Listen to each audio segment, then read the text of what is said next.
আসসালামু আলাইকুম। আমি তওবার উপরে বেশ কয়েকটা ভিডিও করেছি।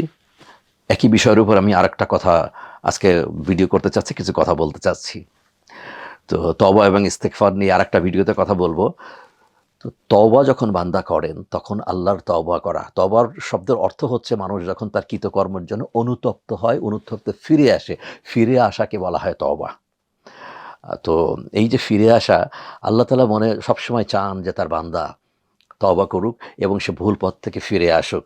তো আল্লাহ তাআলা কিভাবে চান, কত রকমের বাহানা করেন, ছলনা করেন যে বান্দা এই উসিলায় তওবা করে আমার কাছে ফিরে চলে আসুক। কারণ আমরা তো প্রতিনিয়ত আমরা মানুষ, আমরা প্রতিনিয়ত ভুল করতেই পারি। বাট একটা জিনিস যদি মাথার মধ্যে থাকে, এইটাই যদি দৃঢ়মূল হয়ে থাকে মাথার মনের মধ্যে যে আমি তো মানুষ, ভুল তো আমার দ্বারা হতেই হয়। এটা বুঝে যদি ভুল করতে থাকি, অন্যায় করতে থাকি, ভুল করতে থাকি, জুলুম করতে থাকি, বেইনসাফি করতে থাকি, নাফরমান হতে থাকি, ওইটা কিন্তু হবে না। বাট যখন অজান্তে একটা ভুল হয়ে গেল, তখন সেই ভুলের জন্য সঙ্গত কারণে আল্লাহর কাছে তওবা করা এবং ক্ষমা চাওয়া। তবে আমার অন্য ভিডিওতে বলেছি, আমি আরেকটা ভিডিওতেও বলব যে তার কতগুলো প্রিকন্ডিশন আছে, কিভাবে আমরা আগাবো। বাট আজকে আমি একটা অ্যানেকডট বলবো, একটা গল্প বলবো। গল্প বলতে এটা নবী করিম সাল্লাল্লাহু আলাইহি সাল্লামের সময়কার ঘটনা, যে কিভাবে আল্লাহ তাআলা একজন বান্দাকে, একজন অপরাধীকে, গুরুতর অপরাধী উনি ছিলেন, বাট তার অনুতপ্তের কারণে আল্লাহ তাআলা কতভাবে, কত বাহানায় তার তওবাকে কবুল করেছিলেন। আমরা জানি যে হিজরত করার পরে সর্বপ্রথম মক্কার কুরাইশদের সঙ্গে নবী করিম সাল্লাল্লাহু আলাইহি সাল্লামের যে যুদ্ধ হলো, সে যুদ্ধ হচ্ছে বদরের যুদ্ধ। বদরের যুদ্ধে নবী করিম সাল্লাল্লাহু আলাইহি সাল্লামের চাচা হযরতে আমির হামজা রাদিয়াল্লাহু তাআলা আনহু নিহত হন। এই যে নিহত হলেন উনি, বাট যে হত্যা করেছিলেন, ওর নাম ছিল একজন উহাইশি ইবনে হারব। উহাইশি ইবনে হারব যিনি হত্যা করেছিলেন, সে ছিল একজন আফ্রিকান, অর্থাৎ ইথিওপিয়ার একজন কৃতদাস, অর্থাৎ গোলাম ছিল। তো ওহাইশি ইবনে হারব, আমরা আলোচনা প্রসঙ্গে ওহাইশি শুধুটা বলবো, এবং জুবাইর ইবনে মুতআম বলে এক ভদ্রলোক ছিলেন, তার গোলাম ছিলেন। তো বদরের যুদ্ধে যখন পরাজিত হয়ে গেল কুরাইশরা, তখন জুবাইরের চাচা মারা যান বদরের যুদ্ধে। তো যে কৃতদাস ছিল, কৃতদাস হচ্ছে ওহাইশি, তাকে জুবায়ের বললেন যে উহুদের যুদ্ধের সময়ের কথা এটা, এই যুদ্ধে যদি তুমি আমার চাচার হত্যাকারী নবী করিম সাল্লাল্লাহু আলাইহি সাল্লামের চাচা হযরতে আমির হামজাকে যদি তুমি হত্যা করতে পারো, তাহলে তোমাকে মুক্ত করে দিব। একটা দাস, কৃতদাস, সে যদি দেখে এত বড় সুযোগ মুক্তি পাওয়ার জন্য, তো সঙ্গত কারণে সে রাজি হয়ে গেল। প্রাসঙ্গিকভাবে উল্লেখ্য সেটা হচ্ছে, এই আফ্রিকান বা আবিসিনীয় বা আফ্রিকান এই যে কৃতদাস, এরা কিন্তু স্বর বা তীর নিক্ষেপে প্রচণ্ডভাবে ইয়ে ছিল, এক্সপার্ট ছিল, তুখোড় ছিল তীর ছোড়ার ব্যাপারে। তো উহুদের যুদ্ধ শুরু হলো। উহুদের যুদ্ধ যখন শুরু হয়, তখন তুমুল যুদ্ধ শুরু হয়েছে। হযরতে আমির হামজা রাদিয়াল্লাহু তাআলা আনহু বিপুল বিক্রমে যুদ্ধ করে যাচ্ছেন। ওহাইশি শুধু তার তীরটা নিয়ে আর কারো সঙ্গে যুদ্ধ না, একটা মানুষকে খুঁজে বেড়াচ্ছে। সে হচ্ছে হযরতে আমির হামজা রাদিয়াল্লাহু তাআলা আনহু। খুঁজতে, খুঁজতে, খুঁজতে হঠাৎ করে যুদ্ধের মাঠে সে দেখে ফেলল যে হযরতে আমির হামজা রাদিয়াল্লাহু তাআলা আনহু একজনকে তলোয়ার দিয়ে একটা কোপ দিলেন এদিকে, এবং আলাদা হয়ে গেল। এই যে কোপ দিলেন, তলোয়ার দিয়ে হত্যা করলেন, সে সময়ে সুযোগ বুঝে পাথরের আড়ালে বা গাছের আড়ালে উনি ছিলেন, ওয়াইশি ছিল। ওয়াইশি সেখান থেকে বের হয়ে এসে তীর ধনুক ঠিক করে বাস হযরতে আমির হামজা রাদিয়াল্লাহু তাআলা আনহুর দিকে তীরটা নিক্ষেপ করলেন। নাভির নিচ দিয়ে তীরটা এভাবে পিছন দিয়ে বের হয়ে চলে গেল তীরটা। উনি পড়ে গেলেন। তারপর উঠে দাঁড়াতে চাইলেন, দাঁড়াতে পারলেন না, মারা গেলেন। নবী করিম সাল্লাল্লাহু আলাইহি সাল্লাম এত বেশি কষ্ট আর কোনো কিছুতে পাননি। চাচা আমির হামজা রাদিয়াল্লাহু তাআলা আনহুর মৃত্যুতে যেটা হয়েছিল, উহুদের ময়দানের পাশেই তাকে সমাহিত করা হয়। যুদ্ধ শেষে যখন কুরাইশরা মক্কায় ফিরে আসে, ওহাইশি ফিরে আসার পরে মুক্ত হয়ে যায়। মুক্ত হয়ে যায়, এরপরে যখন নবী করিম সাল্লাল্লাহু আলাইহি সাল্লাম মক্কা বিজয় করলেন, মক্কা বিজয় করার পরে তো ওহাইশি বিপদে পড়ে গেল যে মুসলমানরা মক্কা জয় করে ফেলেছে, এবার তো আমার পালা। তখন সে চলে যায় তায়েফে। আমাদের যদি মনে থাকে সেই তায়েফ, যে তায়েফে নবী করিম সাল্লাল্লাহু আলাইহি সাল্লাম অনেক রকমের বিপদ মুসিবতের সম্মুখীন হওয়ার পরে একসময় উনি ওইখানে গেছিলেন একটা আশায়, যে ওইখানে যে যদি আল্লাহর ওয়াহদানিয়তের কথা, দিনের কথা, ইসলামের কথা মানুষের কাছে বলি, তারা যদি একটু মানে আমার কথা শোনে, দিনের কথা শোনে, আল্লাহর কথা শোনে। সে এক মর্মন্তদ করুণ কাহিনী, নবী করিম সাল্লাল্লাহু আলাইহি সাল্লাম সেখান থেকে ফিরে আসছিলেন। সেই তায়েফে চলে গেল ওয়াহিশী, তায়েফে থাকলো। কিছুদিন পরে তাইফের লোকেরা যখন ইসলাম গ্রহণ করলো, তখন ওয়াহিশী দেখলেন যে কোনো উপায় নেই এখন। এরপরে একজনের কাছে ওয়াহিশী শুনল যে ইসলাম বা নবী করিম সাল্লাল্লাহু আলাইহি সাল্লাম নাকি বলেন, ও শুনলে এরকম নাকি বলেন যে মুসলমান হলে অতীতের যত গুনাহ, যত অপরাধ, যত পাপ থাকে সমস্ত কিছু খণ্ডন হয়ে যায়। খণ্ডন হয়ে গেলে সে তখন অন্য সঙ্গীদের সঙ্গে চলে যান মদিনাতে। মদিনাতে যে নবী করিম সাল্লাল্লাহু আলাইহি সাল্লামের সামনে যে হাজির হন, পরিচয় যখন উন্মুক্ত হলো, তখন বললে, তুমি কি সেই ওয়াহিশী যে আমার চাচাকে হত্যা করেছিল? হ্যাঁ।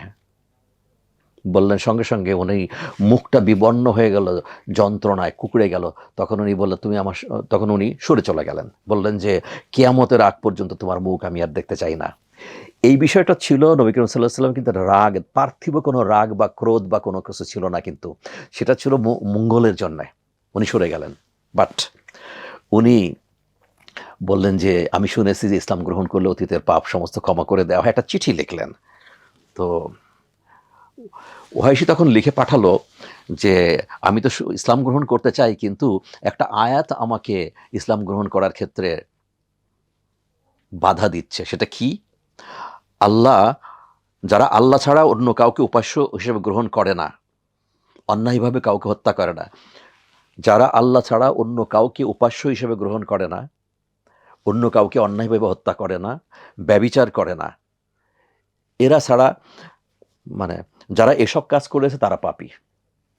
যারা আল্লাহ ছাড়া অন্য কাউকে উপাস্য হিসেবে গ্রহণ করে না, যারা আল্লাহ ছাড়া অন্য কাউকে উপাস্য হিসেবে গ্রহণ করে না, অন্যায়ভাবে কাউকে হত্যা করে না এবং ব্যভিচার করে না, যারা এসব কাজ করে, কারা? সেটা হচ্ছে অন্যকে উপাস্য হিসেবে নেওয়া, অন্যায়ভাবে হত্যা করা, ব্যভিচার করা, এরা পাপী।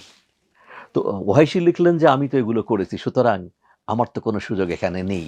উত্তরে নবী করিম সাল্লাল্লাহু আলাইহি সাল্লাম একটা আয়াত নাজিল হলো তখন, যে কথা শুরুতে বলেছিলাম যে আল্লাহ তাআলা কত ওসিলায়, কত বাহানায় একটা মানুষকে ইসলামে আনতে চায়, ওয়াহদানিয়তে আনতে চায়। একটা আয়াত নাজিল হলো, সেটা কি ছিল? ইন্নামান তাবা ও আমানা ও আমেলা সলেহান। ইন্নামান তাবা অর্থাৎ যারা তওবা করেছে, ঈমান এনেছে এবং সৎকর্ম করেছে। এই আয়াতটা যখন ওয়াহিশীর কাছে লিখে পাঠানো হলো, তখন ওয়াহিশী দেখে বললেন যে এখানে সৎ কাজ করার শর্ত দেয়া আছে। তো আমি তো জানি না যে সৎ কাজ করার কোনো রকম তৌফিক আমার হবে কি না। এটা পাঠালেন। যখন এই চিঠির আদান প্রদান হচ্ছে, এক তো ওয়াহিশী লিখছে, অন্যদিকে আল্লাহ তাআলা নবী করিম সাল্লাল্লাহু আলাইহি সাল্লামের মাধ্যমে উত্তরটা দিয়াচ্ছেন। এরপরে আরেকটা আয়াত নাজিল হলো, যে আয়াতের মধ্যে আল্লাহ তাআলা বলছেন কি, যে শিরক ছাড়া, শিরকের কোনো অপরাধী আল্লাহ তাআলা ক্ষমা করবেন না। যারা শিরক করে তারা, অর্থাৎ আল্লাহ শিরক ক্ষমা করবেন না। এটা ছাড়া যে কোনো কাউকে আল্লাহ ইচ্ছা করলে, আল্লাহর ইখতিয়ারের মধ্যে আছে, আল্লাহ ক্ষমা করতে পারে। এই আয়াত যখন নাজিল হলো, নবী করিম সাল্লাল্লাহু আলাইহি ওয়াসাল্লাম আয়াতটা লিখে পাঠালেন। ওয়াহিশী তখন লিখে পাঠালেন যে এখানেও তো আমি দেখতে পাচ্ছি যে আল্লাহর ইখতিয়ার, আল্লাহর ইচ্ছার ব্যাপার। আমি তো জানি না যে আমার ব্যাপারে আল্লাহর ইখতিয়ার আছে কিনা। মানে একটার পর একটা যখন আয়াত নাজিল হচ্ছে, এরপরে নাজিল হলো যে আয়াতটা, যেটা আমরা সবচেয়ে বেশি জানি, বিসমিল্লাহির রহমানির রহিম, কুল ইয়া ইবাদিয়াল্লাযী আসরাফু আলা আনফুসিকুম লা তাকনাতু মির রাহমাতিল্লাহ ইন্নাল্লাহা ইয়াগফিরুয যুনুবা জামিয়া ইন্নাহু হুয়াল গাফুরুর রহিম। এইখানে আদেশমূলক বাক্যে আসছে লা তাকনাতু মির রাহমাতিল্লাহ, আল্লাহর রহমত থেকে তোমরা নিরাশ হইও না। এই চিঠিটা যখন আসলো, এই আয়াতটা যখন নাজিল হয়, নবী করিম সাল্লাল্লাহু আলাইহি ওয়াসাল্লাম এই আয়াতটা লিখে পাঠানোর পরে ওয়াহিশী ইসলাম গ্রহণ করে। বাট তার মধ্যে সে অনুতাপ ছিল, সেই বর্ষা নিয়ে ঘুরে বেড়াচ্ছিল। সংক্ষেপ করে ফেলি আমি ঘটনাটা, শেষ পর্যন্ত ইয়ামামার যুদ্ধ যখন হয়, ইয়ামামার যুদ্ধে যে ভণ্ড নবী ছিল মুসাইলামা কাজ্জাব, এই মুসাইলামা কাজ্জাবকে হত্যা করে ওয়াহিশী। তার মানে ওয়াহিশীর জীবনে প্রথম হচ্ছে দুনিয়ার সবচেয়ে শ্রেষ্ঠ একজন মানুষ, মানে অন্যতম একজন শ্রেষ্ঠ মানুষ, সবচেয়ে শ্রেষ্ঠ মানুষ হলো নবী করিম সাল্লাল্লাহু আলাইহি সাল্লাম। তো শ্রেষ্ঠ একজন মানুষ হযরত আমির হামজা রাদিয়াল্লাহু তাআলা আনহুকে হত্যা করেছিলেন। এট দ্য সেম টাইম সবচেয়ে নিকৃষ্ট মানুষ ভণ্ড নবী মুসাইলামা কাজ্জাব তাকে হত্যা করেছিল এই বর্ষা দিয়ে। পরবর্তীতে উনি চলে যান সিরিয়াতে। উনি সিরিয়ার হিমসে থাকতেন এবং বাকি জীবনটা হিমসে কাটান। অনেকে তার যে বয়োবৃদ্ধ যখন হয়ে যান তার কাছে গেলে সবসময় এই হিমসের গল্প শুনতে চাইতেন। তখন তিনি কিভাবে এই হত্যাকাণ্ড ঘটাইয়াছিলেন সেই কথাগুলো বলতেন। অর্থাৎ মানুষজন যখন তার কাছে এসে বলত যে আপনি সেই গল্পটা বলেন তো, তখন উনি এই দুটো হত্যাকাণ্ড সম্পর্কে বলতেন, কিভাবে তিনি এই হত্যা দুটো করেছিলেন এবং বর্ষাটা পাশে রাখা, মানে পাশে রাখা থাকতো, বর্ষাটা পাশে থাকতো, বর্ষার গায়ে হাত বুলাতেন।